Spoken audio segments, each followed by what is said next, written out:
Welcome to Doctoring the Truth, the podcast where we pull back the curtain on healthcare gone wrong. I'm your host, Jenna Tennell, and with me is my delightful co-host, Amanda House.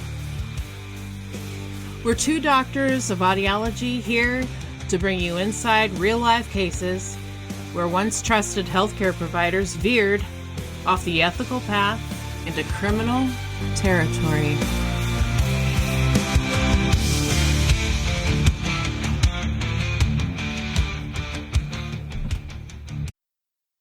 Amanda! Oh, welcome back. I missed you. Guess who's back? Back again. I'm back. Jenna's back. I'm back. I'm back again. I did miss you guys. I was forced to take a week off. We missed you, but what a well-deserved vacation. It was fun. We lounged by lakes in the sun on sandy beaches and ate lots of, junk food, like deep fried appetizers and stuff on the beach and tropical mocktails and cocktails. And girl, it was good. It was all good. And I'm back. And now all of a sudden, overnight, sounds amazing. I can't not be Minnesotan right now. The weather just overnight, boom, kids are back at school, 50 degrees in the morning. What the heck? Love it. Sunny and 70 today. Gorgeous. Windows open. Gorgeous. No bugs to speak of. Oh, God. It's so rare. My favorite weather. Rarefied air that we have right now. I slept all night with my window open. How about you? Yes, it's been wonderful. I love a chilly house. Chilly house with a fall candle. Oof. One of my patients brought me apple crisp today, and she had like this little plate of apple crisp in a plate, and I just shoved my face in there and inhaled the cinnamon, the apple. I'm like, this is the essence of fall. I just love fall. I love fall. Of course, I'm going to eat it as well, but yeah. Like, I'm not going to say I hate summer, but like, I'm a fall girl. Like, I love witchy season. I love the bird months, okay? I'm so happy we've almost officially made it. You made it. So, speaking of which, like, you've been off for your summer, your first summer sojourn as an educational audiologist. What's it like, the first week back at school? Was it hard? I know you were trying to get up earlier. You're preparing ahead of time. Yeah, I did. I practiced. I prepared. I practiced. And being back has been really good.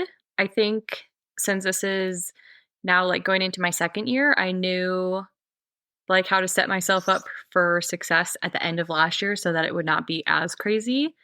So I think that helped transition back into school. I mean, you know me, I'm kind of type A about how I have everything ready to go. So ultra prepared. That's what we love about you. As I was walking out of work today to go to my car, there's a high school and a college near where our clinic is, and I could just hear the marching band. And I was like, oh, it's fall. Yes. Gosh, this is the best time of the year. Give me a little shiver of happiness. Yeah. I just like feel like such a happy person. Like I feel complete with this weather. And it's still cheerful. It's still sunny. It's just crisp. And you can get out your sweaters. I got my cardigans out. Yes. Yeah, ready to go. And like my dog can go for a walk without like suffocating in her permanent North Face that she's wearing. Like it's just so much better for everybody. And someone like me who uses the heat as an excuse not to exercise is actually inspired to go out inside and exercise. So let's hope it. Get it, girl. Let's hope that continues. Let's hope the snow doesn't fly too soon. Right? Because then we ain't going out because we can't slip. That's right. There's always excuses, but there's like a window of opportunity, and I think it's here. I think I have no excuses for at least a week or two. Yeah, that's my fitness plan. Any hoozle. Get a couple good weeks under your belt. Love it. Perfect. So we do have a correction section, which thankfully Jenna remembered because I didn't. It had been too long. But yeah. So I read that very compelling medical mishap. medical. Thank you, because I'm trying to think. What did I swap it? I knew I swapped it to something because it really was a medical mishap, but it was really kind of the feature story of the last episode. And our friend, I'm going to shout her out, Shannon. Hey, Shazzer! Woo woo! Shazzer in Indiana. We freaking love you so much. We love you. She said, because if you guys remember, the medical mishap was about a tonsillectomy that went bad. Yeah. And I had said, Shannon learned us. One of our new surgeons is really into this like gentle scrapey business. I don't know what it's called, but like it's a lot less, risk involved with hemorrhaging. And she wrote, the surgery where you don't actually remove the tonsils, but just take down part of them is called a tonsillotomy instead of a tonsillectomy. She said it's only good for kids that are getting surgery because of sleep apnea, not because of recurrent tonsil infections. All right. Well, good to know. And thank you, Shannon, for enlightening us, listeners. Shannon always teaches us something new. Right? She's so smart, and we miss her. Ugh. And she just ran another half marathon. Speaking of getting outside. Whoa, girl. Hashtag inspiration, Shannon. Right? Thank you, Shannon, for sharing. Yes. Oh, I have another little thing to say. Shout out also to my sister Sandra, who is sponsoring our podcast. Sandra, thank she's you. a new sponsor. So if you also want to sponsor, you can click the link that says support us on when you go to the show in whatever app you're listening to us in. There'll be a link that says support us, or you can go to our website, doctoringthetruth@buzzsprout.com, and click that, and there will be a link on how to support us. But we truly appreciate you because, it's not free for us to put this out there. And so whatever we can get back in order to keep us going strong is much appreciated. Yes, thank you so much. And thank you to all the future people who are going to hit that button. Subscribe. Hit that button. You know what else you guys could do is take advantage of our coupon codes. So we have a couple of those for you today. The first one being Stand shoes that you can find at stand.com. They are built for anyone who is on their feet all day. So obviously us, healthcare workers, service pros, athletes, or anyone seeking lasting comfort. Founder Rob Gregg designed them after grueling 16-hour mailroom shifts left him with blisters and back pain. Oh, ouch. Made with XL extra light material, which is 3 times lighter than most shoes, by the way, and custom ortho-light insoles with an extra 7 millimeters of arch support. Stand Plus reduces joint strain by dispersing energy rather than storing it. They've been ranked #1 in lab tests for comfort and pressure reduction. These shoes are slip resistant on dry and oily surfaces, which would have been wonderful back in my waitressing days. And shit. Yeah, same. Do you know how you slide around a kitchen? No, boy, no. Yeah, no. That's carrying a stack of plates. And you notice the chefs have that little, those mats that are like got the circular with grid the holes, on them. So they're not going anywhere. But the rest of us are just like. The rest of us are just hanging onto the plates for dear life. Okay. Coming around the corner. Carter! Hot plate! Behind! Down. Another one down. Coming out. Yeah. They are fluid resistant and machine washable. Ventilation holes, moisture wicking insoles, and antimicrobial protection keep them fresh and breathable, which we love because no one loves a stinky foot. Nope. Perfect for long shifts or post-workout recovery. Stand Plus delivers cloud-like comfort for 12 plus hours. Twice honored by Fast Company and featured in Forbes' Next 1000. I think it's Next 100, isn't it? Yeah, I was like, when did they get to 1,000? That's a typo. It's definitely 100. Let me delete that. Not that I can rewind my life, but it's deleted. Magic of Stand Plus represents cutting-edge foot care innovation. Visit standshoes.com for 15% off using our exclusive code, Stay Suspicious. STAYSUSPICIOUS. Okay, guys, we're going a little rogue today. Ooh. So I was searching for what am I going to do with my life because I didn't finish the books yet. And I came across this article where I was like, ooh, this seems juicy and important to share. And then I kind of realized that it's not really like enough to put together a very detailed story like this is so and so and this is their background and then you know what I mean? Yeah. But important to know nonetheless. Yeah. Mm-hmm. The more that I read about it, I was like, I have to share this. So it is a rather short story, but it's an important story. And I will give you a spoiler alert. This guy's already in jail because No, we need to know. Bring it. yeah, it's not a good one, guys. It's a short one, but it's not a good one. So we're going a little off the rails today. This is definitely a different structure than we're used to, but again, I didn't feel like I couldn't tell you guys about this.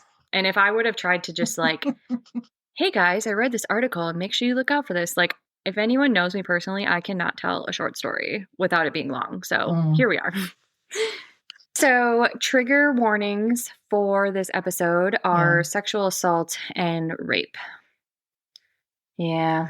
So, it's not good. So, there's no time like the present to just jump right in. All right. Oh. Okay, here we go. In her early 30s, Allie was living a fulfilled life with a great career, but one thing was missing: love.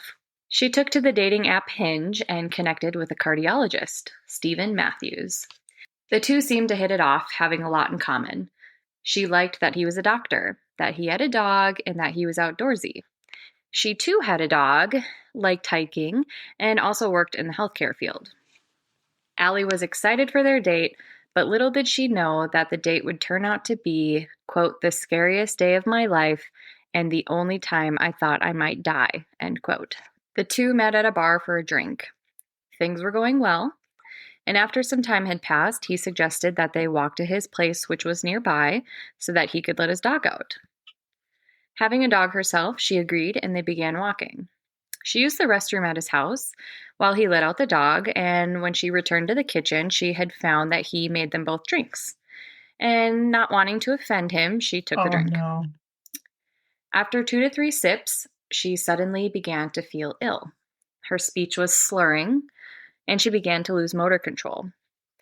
She recalled, quote, he put one arm around my neck and shoulders to hold me, and one arm on top of my head and began to kiss me. I knew that my ability to control my body was quickly disappearing, and that if I did not leave within minutes, I didn't think I would ever be able to leave, end quote. How scary. Oh my God, I can't imagine. Oh. I know. And her having a background in the medical field, like having that forethought of like, this is what's going to happen to me. I must exit. Oh. So she says that she remembers falling and seeing him, quote, about to film her, before putting her in a headlock and forcibly kissing her more. Desperate to stay conscious, she got loose and fled barefoot from his home in West Denver, leaving behind her purse, jacket, and shoes, and called for a ride. Bless her heart. I mean, oh my God, if you have to put your date in a headlock to kiss her, dude, you're not in. You're not in there, okay? She's not into you. And oh my God, bless her heart for having the foresight to go with her gut and run. Just leave everything behind and run. And like, you may not have given her the opportunity to verbally say no, and maybe she did or did not say no or don't, but body language says the same thing. Exactly. And also, when you drug someone, and when you drug someone, you can't count on the consent being available to that person to offer. So, yes, this case has me so riled up. So she says that she began vomiting uncontrollably, at least while she was in the Uber and possibly before. For months, she thought that she was the only victim and blamed herself for what had happened. She thought, all the classic Yeah. things. Maybe I drank too much. She thought maybe it was a prescription medicine that caused everything. Just blaming Oh, herself. bless her Freaking sweetheart. classic and so sad. Hmm. She said, I thought there was something wrong with me that made him want to hurt me. She then came across a Facebook page called Are We Dating the Same Guy? Denver, Colorado Springs, and Fort Collins area. She came across several posts from other women who had gone on dates with Matthews, sharing remarkably similar and haunting stories. She then went to the police and told them what had happened to her. And while Allie didn't believe that she was sexually assaulted, which you were, he was macking on Yeah. you. Either way, she was firm in her belief that that was his intention. And regardless of if he did or not, he most certainly drugged her. And then you guys have the next quote underlined and in bold, because this is the reason I felt like I had to share this story. She said, the only reason I felt safe going on a date with him was because he was a doctor.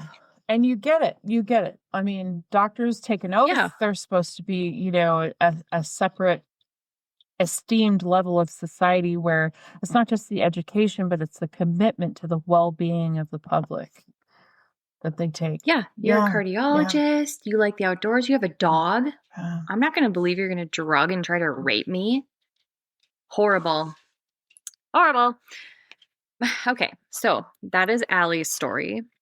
I only have one more story with a name. Well, it's not even her real name. She chose to be called Jane. And then the rest are just victim, 2, 3, 4, 5, 6, etc. So here we are for Jane. So Jane also connected with Matthews on Hinge. The two met, and after a couple of drinks, she was invited back to his place. Jane does not recall much about his place because, you see, Jane started to black out somewhere between when they grabbed drinks and his place. Nightmare. She woke up naked on the floor and immediately texted a family member, I think there's a very good chance that something very bad just happened to me, the message read. The next day, so we're on September 29th, 2020, she underwent a rape examination and sent an email to Hinge reporting the incident. She received a message back shortly after that they had received her report and that they would be taking immediate steps to prevent and stop this behavior on the app as it violates their members' principles and terms of service. Additionally, she was told that he would be banned from the app. But 4 months later, when Jane had the courage to return to the dating scene, his profile came across as suggested for her. No way. She wrote to Hinge again on January 30th, 2021, and the email read, Hi, this is the second time I am reporting this. I was raped and subsequently hospitalized after a first date with an individual I met and communicated with via Hinge. I recently saw his profile as suggested to me, which tells me several things. The most important of which, however, is that he still exists within your ecosystem, and he is posing a potential threat to other women within the Hinge community. Please advise. My cell phone number is blah, blah, blah. I have a police report. Good for her. I mean, the courage that it takes to do that. Yes, queen. You go, girl. Yeah. Absolutely. Hinge replied saying, Hi, I cannot begin to tell you how sorry I am to read this, and I'm so grateful for you to reach out to us. I see that you reported this person in September of 2020, and we permanently banned him from Hinge on the same day. It appears that he created a new account using completely different login credentials. We have permanently banned that account and taken additional steps to ensure that he stays permanently off Hinge. Then it goes on to say, we'd be glad to assist law enforcement with any investigations. You can contact our legal department at blah, blah, blah, or write to them at blah, blah, blah, legal mailing address. So how good or bad are security measures of these apps? Because they didn't seem to work when it came to Stephen Matthews. Yeah. I mean, he was reported several times, for sure, that we know. And sure, they blocked his account, but why not take it a step further and block, I don't know, an IP address? Is that possible? IT people out there? It's got to be possible. Right? Especially there needs to be a level of security that's amplified when it comes to physical bodily harm or threat against another person. Like, oh Yeah. my gosh. I mean, great, you banned his profile, but exactly as they say, I mean, This isn't just somebody who said something stupid on, yeah, or posted something they shouldn't have. This is a sex offender. you just showed how easy it is for him to make up a new email and make a new profile. So we need to do a little more. Oh. Hopefully they learned from this. I don't know. So victim number Mm. 2. So the rest of the stories that I have are all excerpts from victims that were given either in their testimony or during victim impact statements, because we already know they went to court and we already know he's in jail. So I just want to share the rest of these stories. They're all, of course, much shorter, but I think it's important that each of them have a voice. So, victim number 3 sat down with CBS News for an interview. Through teary eyes, she said, "I should have never been able to even match with him because I should have never been able to make, or he should have never been able to make another account." She told reporters that after several drinks with Matthews at his home, she blacked out and underwent a rape kit the next day. The test indicated that she did have intercourse, which she does not remember. According to an arrest affidavit from Matthews, he claims the sex was consensual, of course. Regardless of his account, he was charged with 3 felonies for her rape, which, yay! All of this Yeah, happened due finally. to meeting him on Hinge, 2.5 years after the site said it had banned him. If they had listened to the multitude of reports that they had received about this person and just banned him in the first place, I would not be sitting here today having this conversation, she told CBS News. But it's like they maintained that they banned him, but they obviously, whatever they're using in order to ban a person wasn't enough. Exactly. They didn't do enough, and they didn't look into it after the first time that he got through their supposed banning.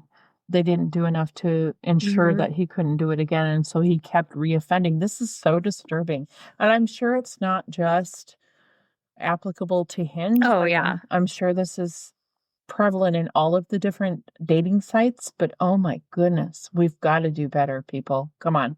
Because this is the main way I think that people meet people now. Yeah. So it's like, Yeah. just because you're a doctor, please have your sensors on, guys. I mean, this is scary. Yeah.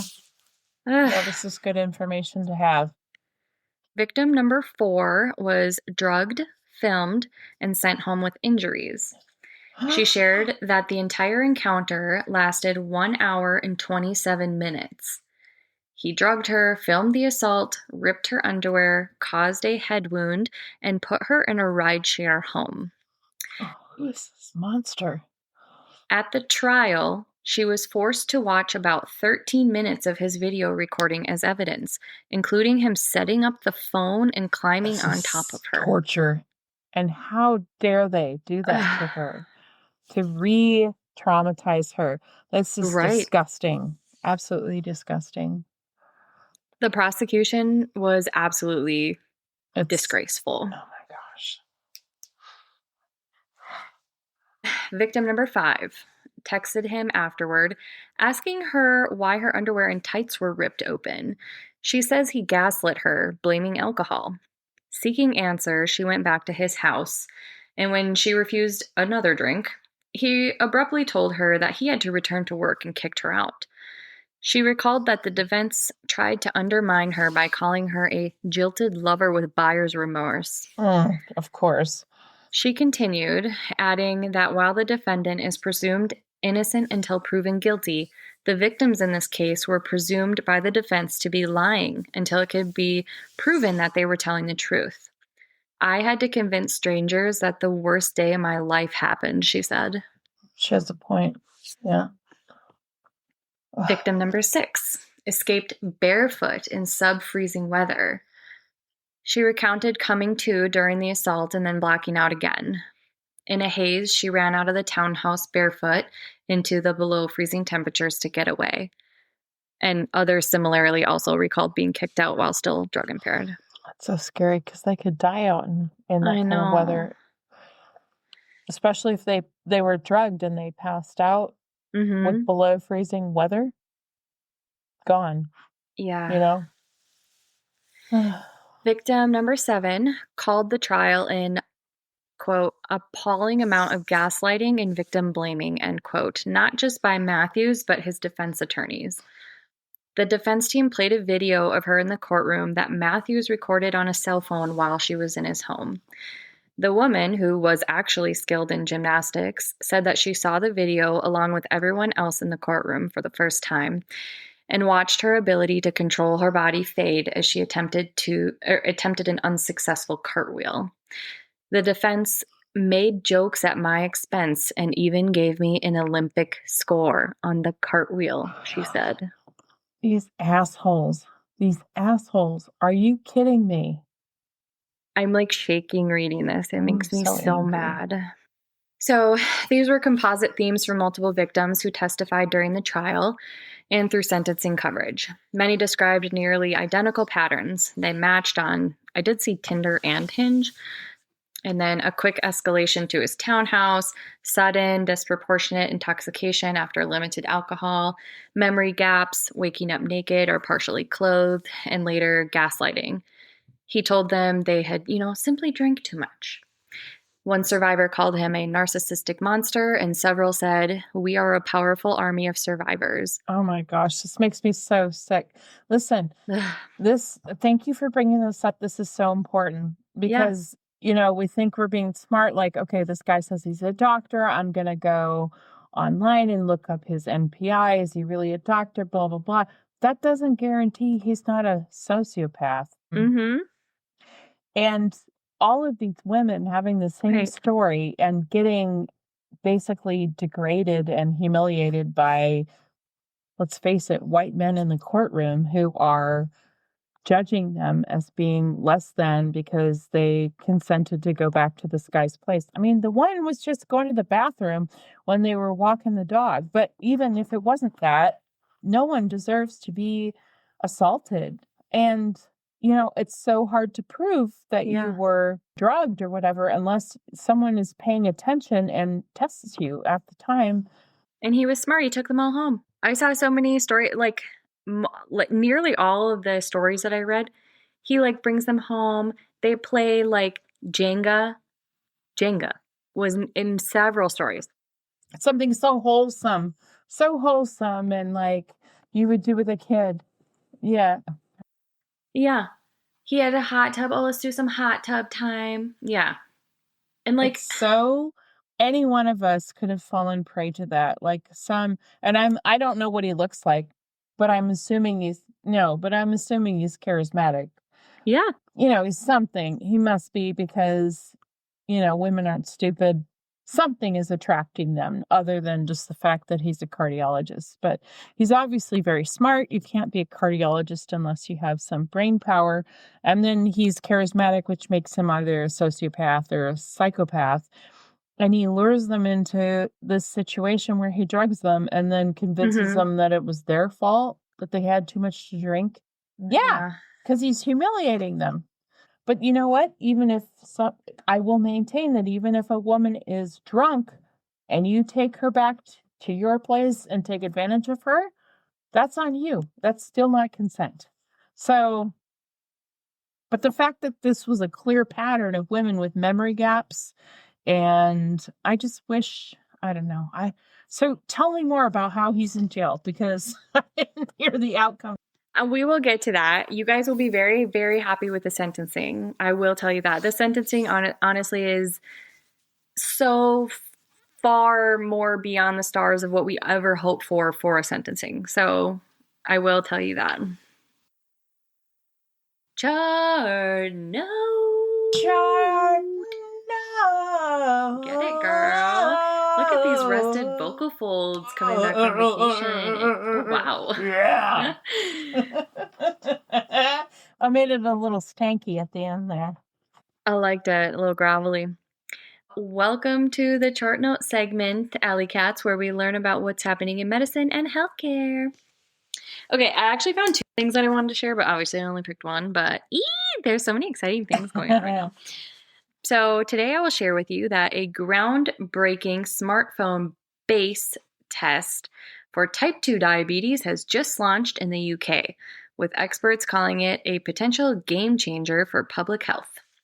Developed by the health tech community PocDoc, PocDoc, the test allows people to carry out an HbA1c finger prick test at home, then use their phone to scan the result and receive near instant feedback. Awesome. By making diagnosis possible outside of a traditional clinic, the innovation aims to catch cases that often go undetected, particularly among adults over 40 who may not attend routine health checks. Awesome. The technology is already being rolled out in NHS trusts across Cumbria and the Northeast, excuse me, with nationwide expansion planned later this year. The launch closely aligns with the government's long-term NHS strategy, which emphasizes earlier disease detection and shifting diagnostics into communities and homes. Officials believe it could significantly reduce the number of people who suffer severe complications, such as heart attacks, stroke, and kidney disease, all of which are linked to untreated or late diagnosed diabetes. The need for this is urgent. Around 5.2 million people in the UK are living with type 2 diabetes, while another 1.3 million remain undiagnosed. The condition already costs NHS 9 billion euros a year in related complications, and early detection could cut both hospital admissions and mortality rates. For PocDoc's CEO, Stephen Roest, the project has a deeply personal motivation, which I love. His father suffered a devastating stroke in his early 40s due to undiagnosed cardiovascular disease, an experience that inspired him to develop tools that prevent such tragedies for others. The test also arrives just as the government announced a major overhaul of diabetes care. Under new plans, 750,000 patients with cardiovascular disease or early onset diabetes will gain earlier access to so-called fat jabs. Injectable treatments previously reserved for later stages of the disease. Together, these measures signal. I'm just reading from the article. I know, but we can think of a better name for that, right, guys? Come on, guys. Hey, UK, what? Come on, UK. We're more sensitive over in America. Maybe with an accent, it's not we can't so say things insulting. like that. Fat jabs. Fat jab. I'm going to get me it a sounds fat nicer when jab. you say it like that. You know, a little bit of fat. I love a fat jab of an evening.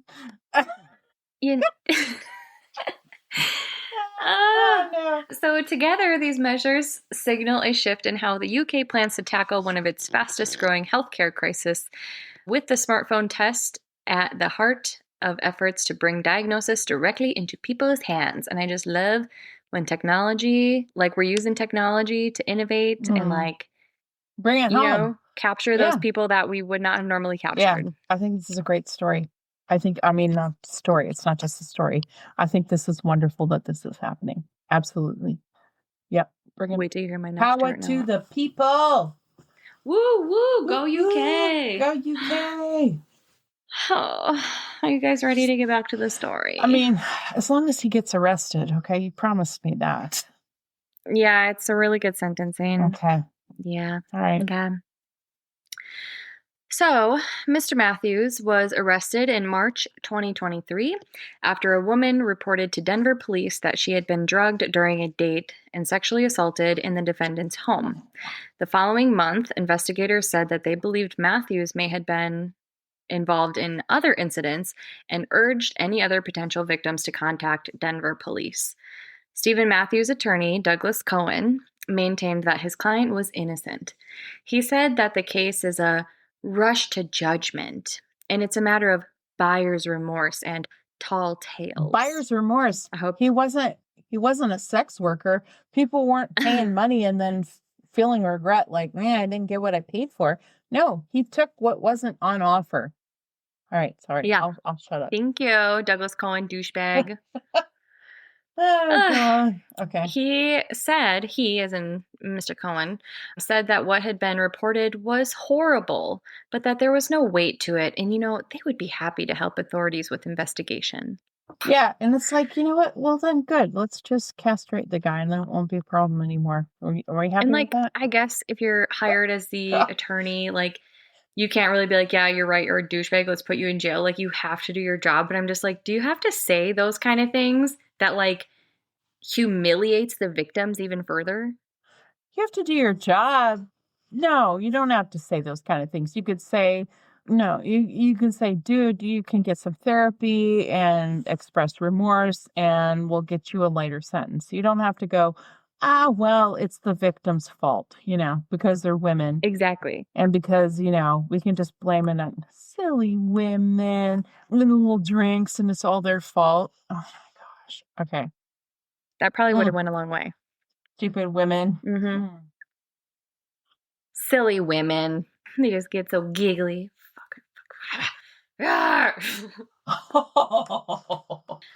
Okay, so then Matthews was arrested again in May, so March, April, May, 2 months later, in 2023, of course, after nine more women went to police with similar allegations, with some of them dating back to 2019. Yeah. Yeah, well, they finally had the courage because they weren't alone. I mean, when you think you're alone in this situation and you're you're feeling shamed, you're blaming yourself. And then when Yes. you hear like, no, this wasn't right, that validates the fact that you shouldn't feel shameful. But then it also emboldens you to say, well, I don't want this to happen to other women. And we all need to band together. So good for them. They said, all of them, that they had met him online, met for drinks, lost some of their memory, and in the aftermath, according to an arrest, or they lost their memory in the aftermath, according to the arrest affidavit. By the end of the investigation, police recommended multiple charges in connection with the reports. The district attorney filed charges in connection with 11 of their cases. Of those, 9 reported that he sexually assaulted them. The allegations resulted in 38 total charges, which of course he pleaded not guilty to. But because there were 38 total charges, he pleaded not guilty. The case was sent to trial. Stephen Matthews had a deliberate and very particular way of identifying and selecting the targets that he would eventually perpetrate against, a prosecutor said during closing arguments. The prosecutor went on to say, this is an obvious case of a man who feels entitled to perpetrate against women for his own benefit by robbing them of memory, by robbing them of bodily autonomy, and by impairing their memories, only to have them come in and testify and criticize them for the fact that their memories don't exist. I love that too. How would you stand up, Matthews, if we gave you the same drug? Yeah, he wouldn't, because guess what? He didn't say one peep the entire time this was at trial.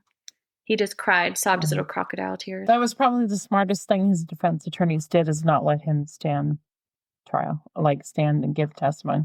Well, spoiler alert, they told him not to say anything. And I know we got to keep going on with the story, but they told him not to say anything because he's going to appeal it. Of course. All right. Yeah. Sorry, I'll shut up now. Matthew's attorney held strong in that it was all untrue, or that the prosecution lacked evidence, telling the jury, don't let the volume of accusations override your common sense and your reasonableness. Don't let the volume of evidence, suggest this guy's a serial offender. Just because we have a bunch of women that are saying the same thing under oath, that honestly have nothing to lose, and in fact everything to lose, by coming forward and admitting to what in society is a shameful admission, that you hooked up with someone from a dating app and they say you drank too much and you say you were drugged. I mean, this was in nobody's benefit. This didn't benefit anybody. So to come forward took so much courage and so much just overcoming of this trauma to be able to get this guy to face charges. Like, I'm so angry. I'm just so angry. But bless these women that came forward. Yes. Okay. I was like, where am I? The victim impact statements were powerful and had a running theme that they'd never be able to remember, but also never able to forget. The victims couldn't recall everything from their attacks, but what they did remember has a lifelong effect on them and their loved ones. Many of those victims met Matthews on dating apps, as we know. One described him as checking many boxes. He was active, good-looking, had a good career, and a dog. He used my softness as a reason to target me, one woman said. Very insightful. Yes, and I wanted to share some more of the quotes from the victim impact statements because all of the messages to Matthews were very clear. We are a powerful army of survivors, and you are nothing. I hope everyone you know betrays you and hurts you. You won't get the opportunity to hurt anybody else if it's the last thing I accomplish. Stephen Matthews, it is now time for the life you deserve, life behind bars without the possibility of getting out. The women, as well as the prosecutors, also expressed astonishment and frustration with some of the comments made by Matthews' defense team, which we've already said we hated too. The defense also welcomed Matthews' loved ones to speak in front of the courtroom. His parents, stepfather, sister, and brother all addressed the court, and we're going to hate all of it, so just a fair warning, okay? His stepfather said Matthews has spent the time since his conviction reflecting on his actions and how they have impacted other people, and that he hopes Matthews will find purpose in his sentencing. His mother detailed obstacles Matthews faced growing up, such as stress in her marriage, delayed speech, and ADHD, all before he went on to his acceptance at a medical college. She said he'd benefit from intense rehabilitation. She told Matthews that she loved him, which, yeah, I guess, whatever, you're the mom, but Jesus. Matthews' father said that he was moved by the victim's statements and said so many lives were impacted. He said his son has alcoholism and rehabilitation can treat it so he can become a productive member of society. He called forgiveness the most important healing factor. Matthew's siblings also spoke. His sister, who is a mother with 3 daughters, said that she is an advocate for women and a sexual assault survivor herself. She said her brother could be a person of value in this world, but it depends on his choices moving forward.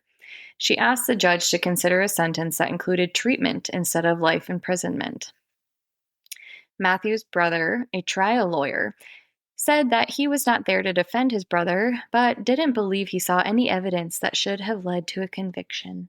Okay, so here's the thing. I'm actually not as mad as I thought I was going to be. First of all, of course, your family is not going to believe the worst of you. But they all are kind of giving the similar message, like, okay, can we give him the benefit of the doubt? Can he be treated? We love him. Can he be rehabilitated to be a productive member of society? So I get all of that. Like, there's nothing, Yeah. you know. I just was so angry from reading all this that I'm like, no, he's going to jail. Yeah. There's nothing that I take umbrage with until we get to Matthew's brother, the trial lawyer, that there was not enough evidence. who was like, there's no evidence. Oh, were you only there on the last day, sir, then? Or Oh, okay, dude. Yeah, there is. Settle down. But everybody else was very telling. They weren't like, oh, he could never do this. We can't believe it. They were like, yeah, but can we, forgive him? Can we rehabilitate him? Can we take mercy on him? Which I think is, in a family who's grieving, because they're also grieving the fact that their beloved family member is, an offender. That's the best they could hope. I know, right? but let us be mad. Right. So all of that except for his brother can go to hell. All right. Yeah. Like, how did my baby boy grow up to be like this? Not possible. Okay, so I was gonna play the judge sentencing. The whole video is online, and I thought it was very powerful, but we're already at 44 minutes and it's 12-minute video. So maybe I'll read it because I'll be faster than him. So, because our medical mishap is a long one again, because I was like, this is a short story. I'm going to pick a long medical mishap. So, in an effort to not keep you guys here for 900 hours, I will go ahead and read Judge Eric Johnson's final statement to Stephen Matthews in the sentencing hearing. He said, "It's late, and I won't do a lot except to just begin," which is kind of what I just said, so that's kind of funny. Contrary to other assertions, the evidence in this case is overwhelming. The evidence of guilt is overwhelming. In here today, there is a room full of pain, and this is pain that you have caused your victims. So much suffering, none of it deserved. I also acknowledge in this room full of pain, your family, and that you have caused them to suffer, which you just talked about. Your family had to hear the pain and suffering that you have caused victims directed at them. Your family just wanted to be proud of you and love you, and they will still love you. To your mom, father, stepfather, I get it as a parent. They are always going to love you, but the same that you have brought on them will be a heavy burden that they will bear the rest of their lives. I am sure they raised you better, Mr. Matthews. You have diminished this world. You have dimmed many of its lights. You've hurt our society, and it's a darker place because of you. You've brought disgrace upon yourself. You've brought disgrace upon that name that was given to you. That was a pure and clean name the day your parents gave it to you. You even managed to ruin dating applications. In what should have been technology with a really fun upside, with the opportunity to meet people you couldn't have otherwise met, maybe fall in love, maybe have a family.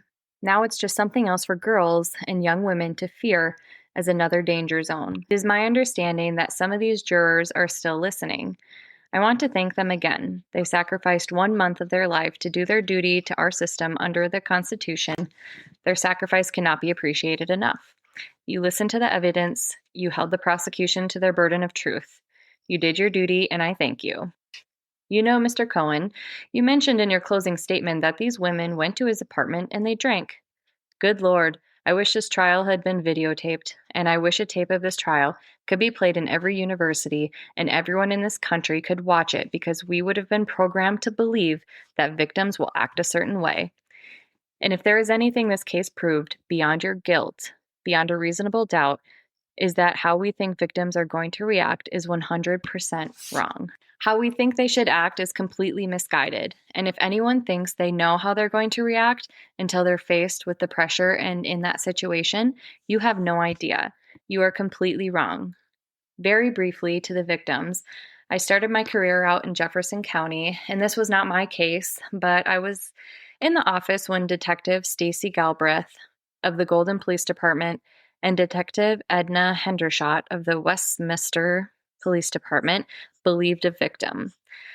I was in the courtroom when the judge sentenced Mark O'Leary, a serial rapist, which is now a Netflix series called Unbelievable.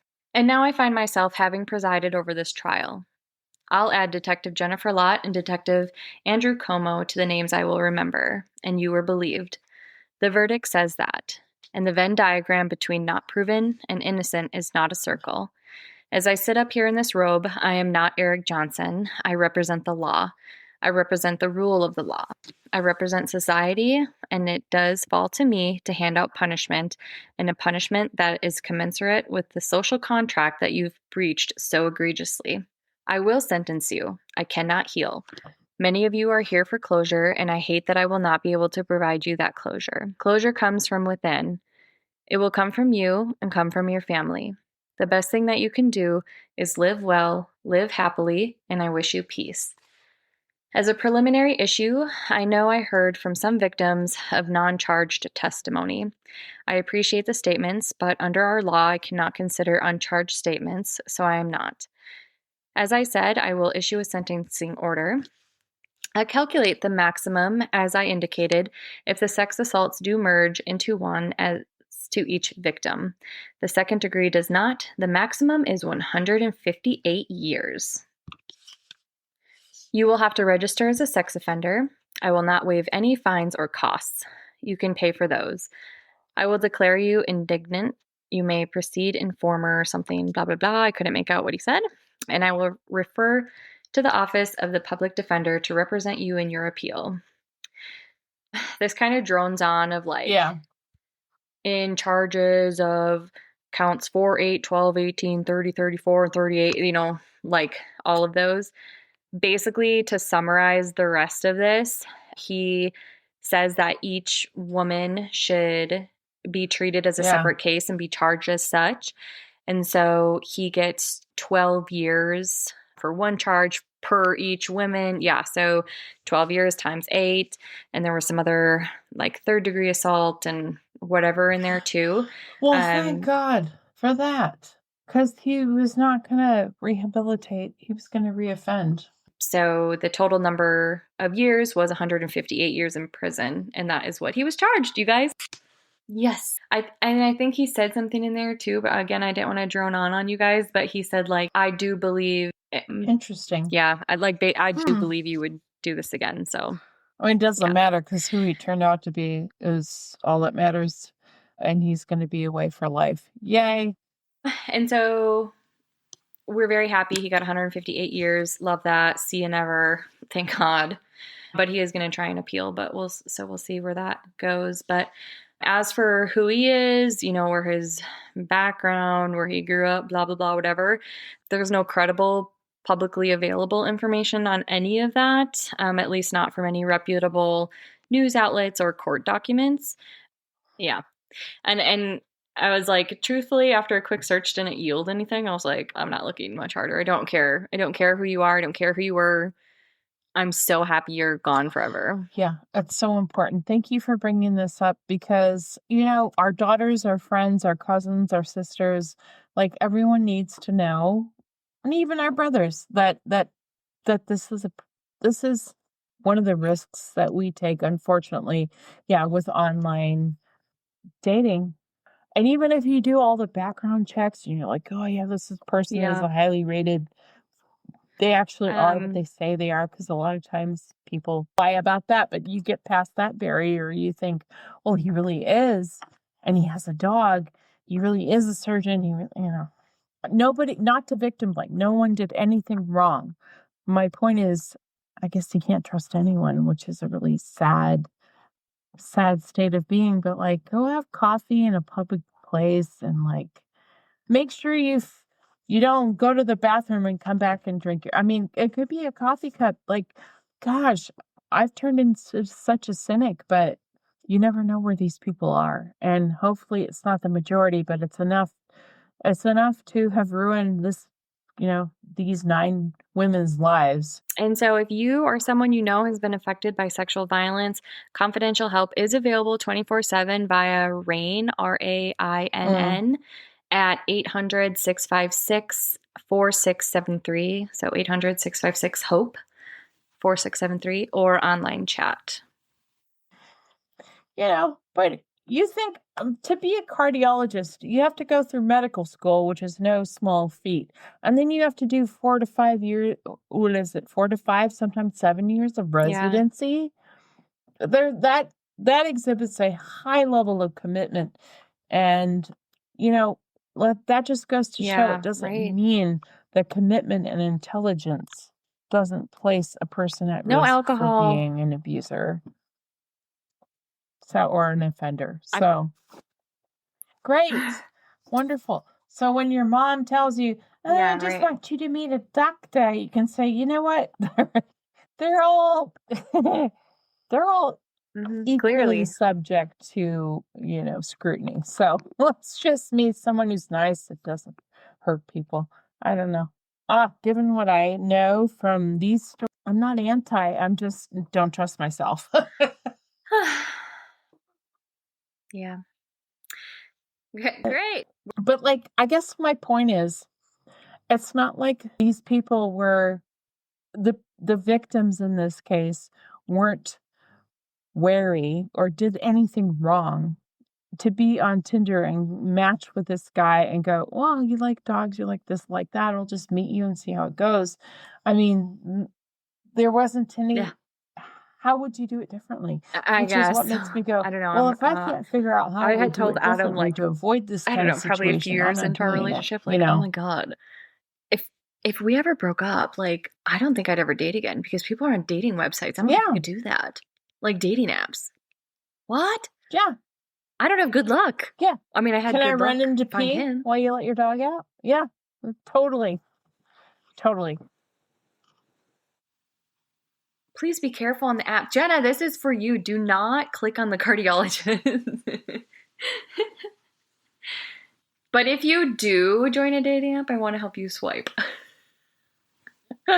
Yeah. Especially a psychopath is going to be charismatic. It's not like you're going to have any warning signs. You're going to be like, oh, yeah. Yeah, for sure. And like the judge said, it gives you an opportunity to meet people you would never otherwise have met. I mean, and this wasn't even like, hey, baby, come see my artwork. It was like, I got to let my dog out real quick. I mean, so clever, because There's no risk there. It's like, oh, it's a quick thing I relate to because I also have a dog. It's just sinister. Like, I don't know how I personally would be able to avoid that kind of trap. Yeah, no, absolutely. I would have been drugged and sorry the next day. So, okay, I'm going to be single for life. But listen, one needs sustenance while one's single and and seeking comfort. Yeah, or when you're not. But I'm going to mention the fact that real Indian food without the hassle of cooking from scratch. Hello, Cumin Club. Cumin Club brings over 30 authentic regional Indian dishes straight to your table in 5 minutes. Crafted by expert chefs and made with freshly ground spices and real ingredients, these freeze dried, preservative free meals capture the bold, vibrant flavors of India's culinary heritage. There's no fridge needed, just add hot water, heat, and enjoy. With meal plans starting at just $4.99 a serving, I mean, you can't even get a Big Mac for that. It's affordable, so much better for you, flavorful, and an alternative to takeout. Over 2 million meals have been served and featured in NBC, Bon Appetit, and BuzzFeed. The Cumin Club is the easiest way to enjoy restaurant quality Indian food at home.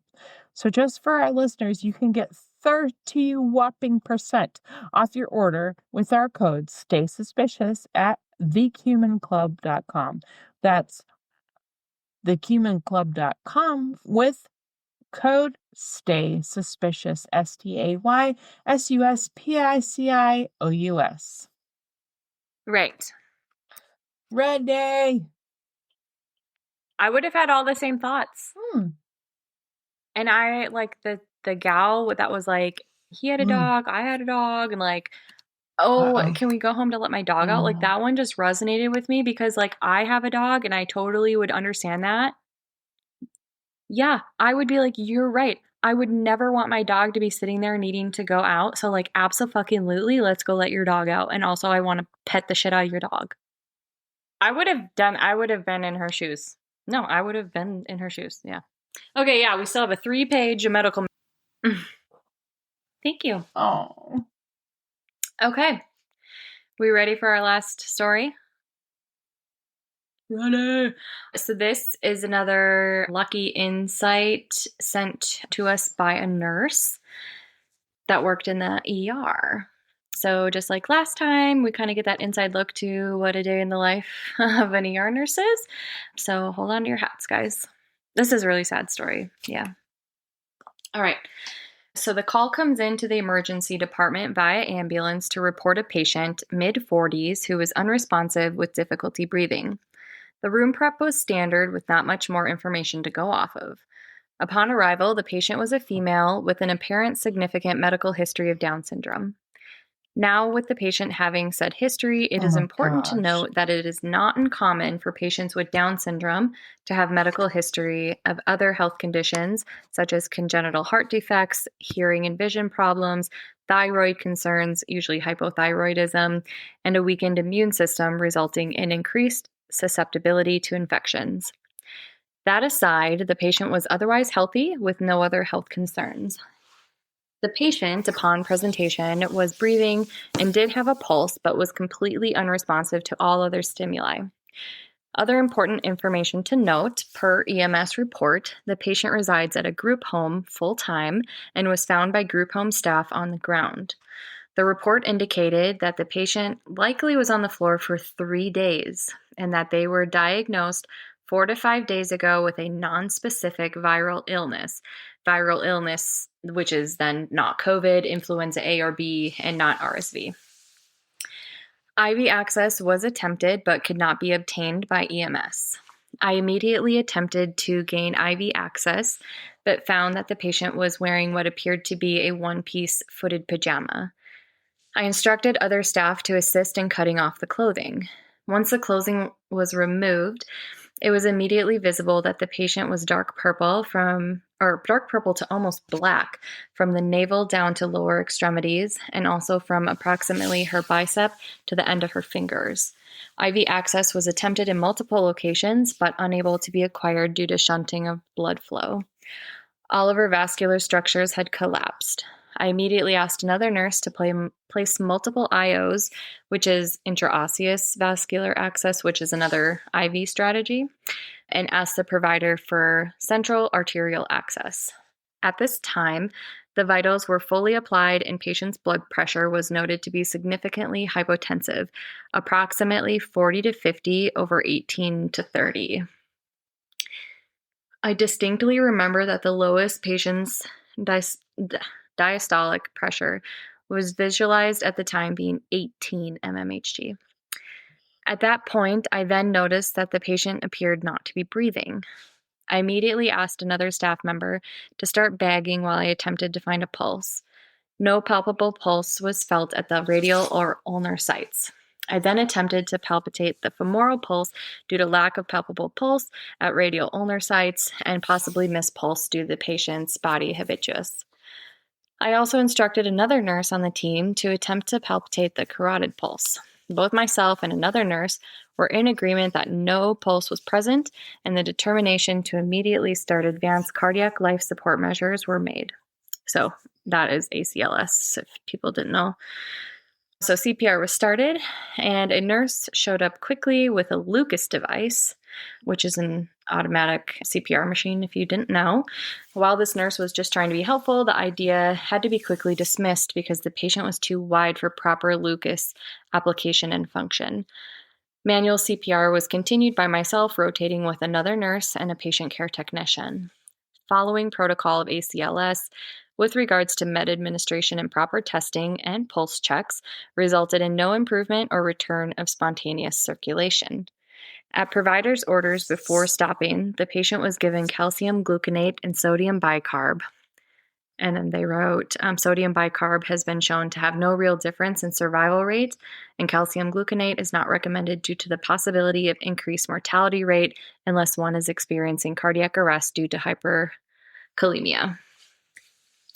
Upon receiving the dose of medications, the patient achieved a return of spontaneous circulation, which is known by ROSC. This was determined by a return of palpable pulses in femoral and carotid by myself and another nurse, and as well as a bedside echo, which showed cardiac movement. The patient, however, was still ventilated. Due to the patient's continued hypotension, despite rapid infusion of fluids, decision was made to start the patient on pressors. The patient was initially started on the standard protocol, which is norepinephrine, which was quickly maxed out. The provider then placed an order of epinephrine to be started as well as an adjunct to the norepinephrine. This pressor was also quickly maxed out again with minimal improvement. The provider then ordered vasopressin to be administered.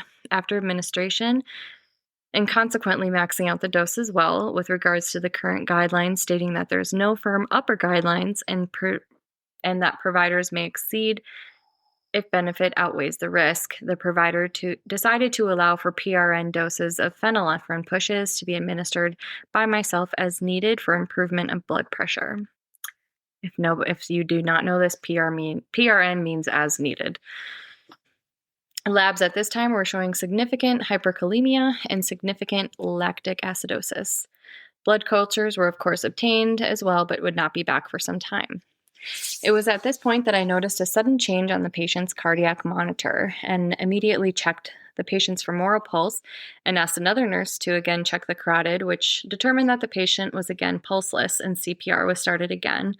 Approximately 30 minutes had passed since the patient achieved return of spontaneous circulation.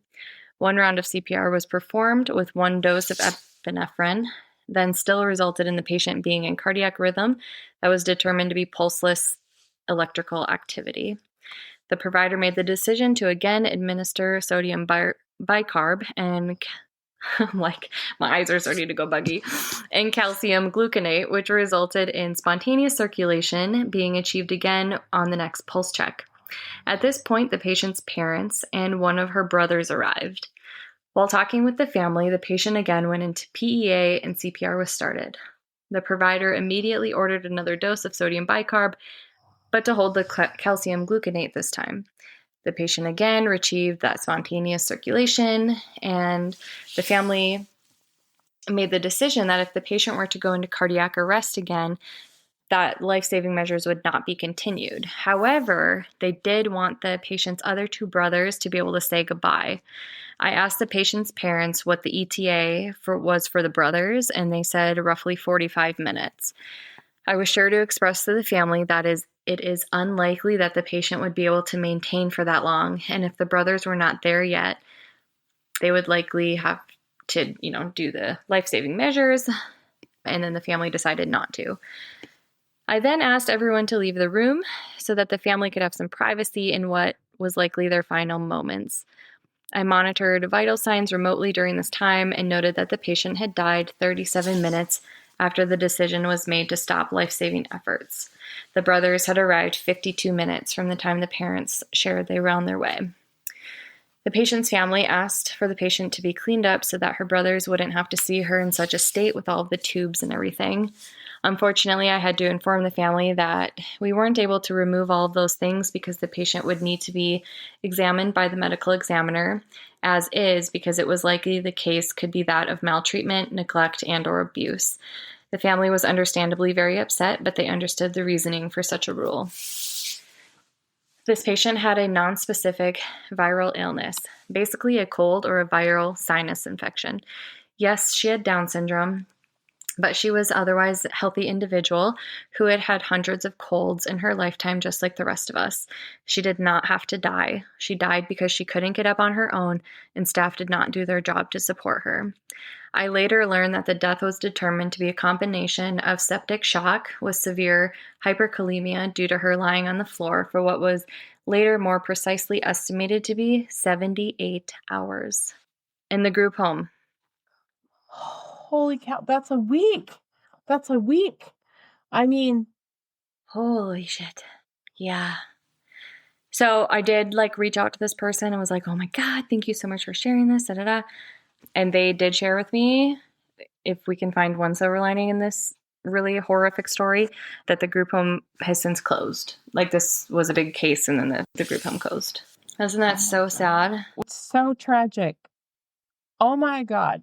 Don't trust group homes.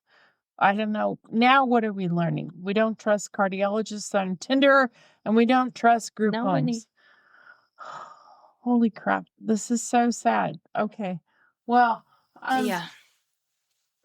Oh my God, Amanda. But it's so important to know these things happen. And the fact that this nurse allowed us an inside view, because that just never happens. We're lucky. Listen, we're lucky. We are lucky to be provided this insight.